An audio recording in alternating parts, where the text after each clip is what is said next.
একটাই যে আমাদের মতো বলদ থাকতে আমাদের দিয়ে চাষ না করিয়ে যারা তুলাবাজি করে টাকা পাঠায় তাদেরকে মুর্শিদাবাদ জেলায় নেতা করে রেখেছে। মাদারের নেতা, যুবন নেতা, শ্রমিক সংগঠনের নেতা, নীলিমেশ বিশ্বাস বলে একজনকে নেতা করেছে। সে সিপিএম এর দীর্ঘদিনের নেতা, এখনো বেঁচে আছেন, শেখর শাহ। তার জল বয়াতো, তার গ্লাসে করে জল বইয়ে দিত টেবিলে। সে এখন তৃণমূলের শ্রমিক সংগঠনের নেতা। সে বলেছে যে 11ই আগস্ট যেটা ক্যামাকি স্ট্রিটে মিটিংয়ে এসেছিলাম, সেই মিটিংয়ের পরে আপনারাও আমাকে প্রশ্ন করেছিলেন ক্যামাকি স্ট্রিটে, আমি বলেছিলাম বৃক্ষ তোমার নাম কি, ফলে পরিচয়। সে বহরমপুর বাস স্ট্যান্ডে ভরপুর মদ খেয়ে আমাকে 14 গোষ্ঠী তুলে গাল দিচ্ছে আর বলছে যে 11ই আগস্ট অভিষেক বন্দ্যোপাধ্যায়ের মিটিংয়ে হুমায়ুন কবিরকে নাকি চূড়ান্ত অপমান করেছে অভিষেক বন্দ্যোপাধ্যায়। আমি হাতে পায়ে ধরে ক্ষমা চেয়ে নিয়ে তারপরে আমি তৃণমূলে আছি। তো ও বলেছে যে আমি প্রতি মাসে ঋতব্রতকে টাকা পাঠাই, তার জন্য মুর্শিদাবাদের মানুষের উপরে অঘোষিত তুলাবাজি চলছে। বাস স্ট্যান্ডে যান, জানতে পারবেন। ওখানে আশপাশের হোটেলগুলা জিজ্ঞেস করেন, রাজলক্ষ্মী বলে একটা হোটেল আছে, তার মালিককে যেই ভালো করে জিজ্ঞেস করেন। 11 লক্ষ টাকা তুলেছে এই সরকারের নাম ভাঙিয়ে, 11 লক্ষ টাকা তুলেছে। আরও যে প্রতিদিন লেবারদের সাথে টাকা, টোটোদের সাথে টাকা, বাস সিন্ডিকেট থেকে টাকা, ওই ছোট গাড়ির সিন্ডিকেটের থেকে টাকা। দাদা, এই যে একাধিক বিষয় নিয়ে আমরা দেখলাম আপনি অভিষেক বন্দ্যোপাধ্যায়ের সঙ্গে মিটিং করলেন। সেই অভিষেক বন্দ্যোপাধ্যায়ের সঙ্গে মিটিং করার পর আমরা দেখলাম যে অভিষেক বন্দ্যোপাধ্যায়ের পাশে দাঁড়িয়ে ছবি তুললেন। আবার হঠাৎ একটা বড় বিবাদ, মানে এইটা ওনাদের সঙ্গে তো কোনো বিবাদ নাই। আমার জেলায় যাদেরকে নেতৃত্ব রেখেছে তারা যদি এত স্পর্ধা দেখায়, নীলিমেশ বিশ্বাস বহরমপুর বাস স্ট্যান্ডে দাঁড়িয়ে মদ খেয়ে 11 তারিখের মিটিংয়ের গোপন এজেন্ডা প্রকাশ করছে, সেখানে নাকি আমাকে অপমান করেছে, এসব কথা বলছে। পাশাপাশি সে বলছে রাজ্যের শ্রমিক সংগঠনের যিনি আইএনটিটিউসির সভাপতি, রাজ্যসভার সাংসদ, তিনি, তার কি ক্যারেক্টার, সে কিসের জন্য সিপিএম থেকে বহিষ্কার হয়েছিল কারো অজানা? সবাই জানে। তাকে আবার রাজ্যসভার সাংসদ, তাকে আবার শ্রমিক সংগঠনের সভাপতি করেছে। সে তার নাম করে বলছে আমি নীলিমেশ বিশ্বাস, আমি প্রতি মাসে ঋতব্রতর কাছে মান্থলি পাঠাই, কারো ক্ষমতা নাই আমাকে সরাই। আমি একটা জিনিস দেখাবো এই মুহূর্তে।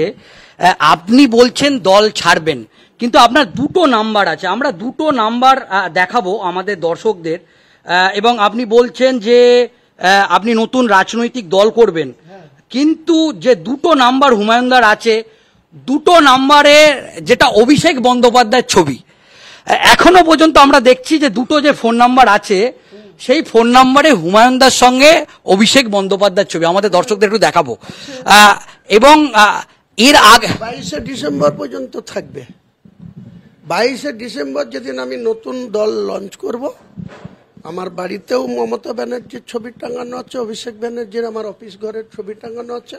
কারণ আমাদের মুসলিমদের যেখানে নামাজ পড়ি, যেখানে বসবাস করি, সেইখানে ছবি রাখতে নাই।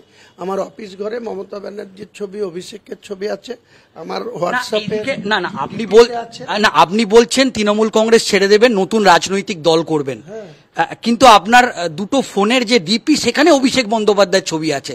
তাহলে এখান থেকে কি বার্তা আপনি দিয়েছেন? আপনি কি কোনো দর কষাকষির জায়গায় যাচ্ছেন দলের সঙ্গে? কোনো দর কষাকষির দরকার নাই। কি দিয়েছে বলুক না, জিজ্ঞেস করুক না। আপনারা জিজ্ঞেস করুন যে হুমায়ুন কবির বলছে আপনাদের দলটার যে সে বিধায়ক আছে, আপনারা যা অর্ডার করেন তাই সে শোনে।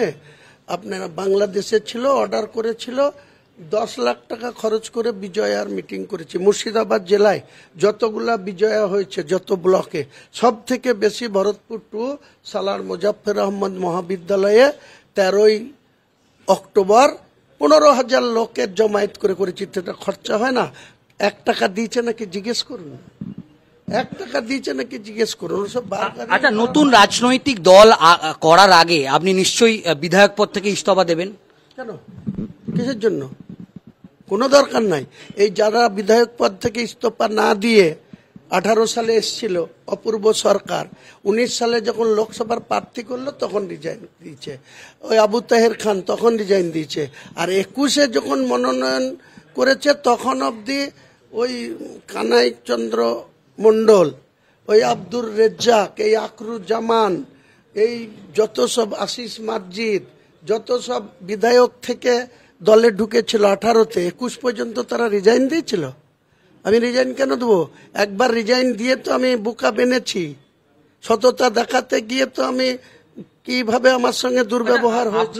আপনার অনেক সময় দেখেছি যে অপূর্ব সরকার তৃণমূল কংগ্রেসের মুর্শিদাবাদের জেলা সভাপতি, তার বিরুদ্ধে কি কোনো ক্ষোভ আছে? কারো বিরুদ্ধে ব্যক্তিগত ক্ষোভ নাই, তাদের নেতৃত্বে আমাকে ওখানে দলটা করতে পারছি না। তারা প্রত্যেকটা ব্লকে গোষ্ঠীদ্বন্দ্ব লাগিয়ে রেখেছে। রেজিনগরের এমএলএ রবিউল আলম বলতে পারে না, তাকে আলাদা করে খোঁজ নেন। তার এলাকায় 2টো ব্লক সভাপতি তার বাইরে করে দিয়েছে। সে কোনো কিছু তার যাদের নাম রেকমেন্ড করেছিল করেনি।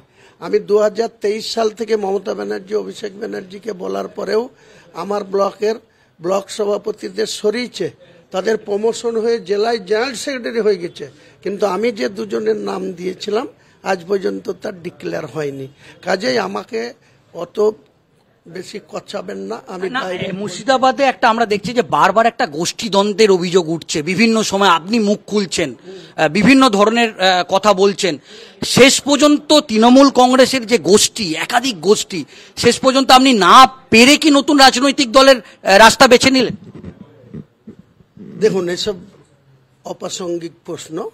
কে কি পারে আর কে কি পারে না সেটা আমি তো আপনাকে আগেই বিশ্লেষণ করলাম, যে আমি দুবার প্রমাণ করেছি যে আমাদের তৃণমূলের প্রতীক ছাড়াও মুর্শিদাবাদের মানুষের কাছে হুমায়ুন কবিরের গ্রহণযোগ্যতা আছে। 16 এবং 19-এ প্রমাণ দিয়েছি, আবার আরেকবার 26-এ প্রমাণ দেব যে হুমায়ুন কবির মুর্শিদাবাদে হেলা ফেলা না, মানুষের কাছে তার গ্রহণযোগ্যতা আছে।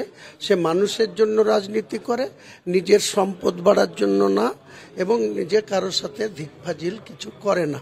সেটা আরেকবার প্রমাণ করার জন্যই আমি দলটা ছাড়ছি এবং দলটা করব। আচ্ছা, এই যে আপনি বারবার বিভিন্ন সময় যেটা দেখা যাচ্ছে যে একটা দল বিরোধী মন্তব্য করছেন, এতে তো তৃণমূল কংগ্রেস অস্বস্তিতে পড়ছে। এর আগেও আপনাকে একাধিকবার শৃঙ্খলা রক্ষা কমিটি বিভিন্ন সময় আমরা দেখেছি যে আপনার বিরুদ্ধে ব্যবস্থা নেওয়ার কথা বলেছেন। এইটা নিয়ে আপনি কি বলবেন? আপনি দলের থেকে এখনো পর্যন্ত আপনি ভরতপুরে সিটিং এমএলএ, কিন্তু আপনি দল বিরোধী বিভিন্ন ধরনের কথা বলছেন। আমি এই মুহূর্তে আর কিছু বলবো না। আমি একজন বিধায়ক তৃণমূলের, এটা রেকর্ড হয়ে গেছে যে 2বার শোকজ, 2024-এর নভেম্বরে, 2025-এর মার্চে, আর লাস্টে 2025-এর জুনে ওয়ার্নিং নোটিশ। তাহলে 3বার